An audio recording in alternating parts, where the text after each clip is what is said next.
নেত্রকোনার মদন ও কেন্দুয়া উপজেলার পৃথক ঘটনা বজ্রপাতের ৩ জনের মৃত্যু হয়েছে।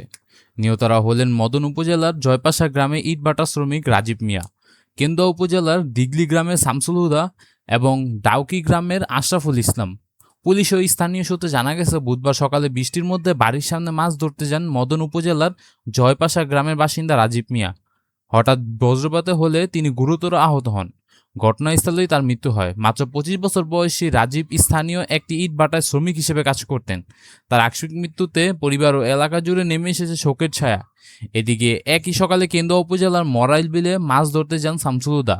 মাছ ধরার সময় হঠাৎ বজ্রপাত হলে তিনি ঘটনাস্থলেই মারা যান। পরিবারে একমাত্র উপার্জনক্ষম ব্যক্তি হওয়ার তার মৃত্যুতে পরিবারটি চরম অনিশ্চয়তার মুখে পড়েছে বলে জানিয়েছে স্থানীয়রা। অন্যদিকে কেন্দুয়া উপজেলার ডাউকি গ্রামে আশরাফুল ইসলাম সন্দিকোনা গ্রামের খালপাড়ে মাছ ধরতে গিয়েছিলেন। বজ্রপাতে তিনি গুরুতর আহত হন। পরে তাকে উদ্ধার করে চিকিৎসারত অবস্থায় ব্যবস্থা করা হলেও শেষ পর্যন্ত তার মৃত্যু হয়। পুলিশ জানিয়েছে, নিহত ৩ জনের মরদেহ উদ্ধার করে প্রয়োজনীয় আইনি প্রক্রিয়া সম্পন্ন করা হয়েছে। এরপর মরদেহগুলো তাদের স্বজনদের কাছে স্থানান্তর করা হয়েছে। বিশেষজ্ঞরা বলেছেন, বর্ষা মৌসুমে বজ্রপাত ঝুঁকি অনেকই বেড়েছে। এ সময় খোলা মাঠ, বিল, হাওর, নদী কিংবা জলাশয়ের আশেপাশে অবস্থান করা অত্যন্ত বিপজ্জনক।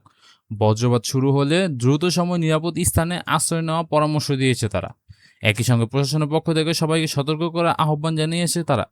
এ ধরনের মর্মান্তিক দুর্ঘটনা এড়াতে সম্ভব হয়। এমন আরও গুরুত্বপূর্ণ সংবাদ পেতে আমাদের ভিডিওটি লাইক করুন। বন্ধুরা, অবশ্যই আপনারা খোলা মাঠ, বিল, হাওর, নদী কিংবা জলাশয়ের আশেপাশে অবস্থান করা অত্যন্ত বিপজ্জনক, এটা আপনারা খেয়াল রাখবেন।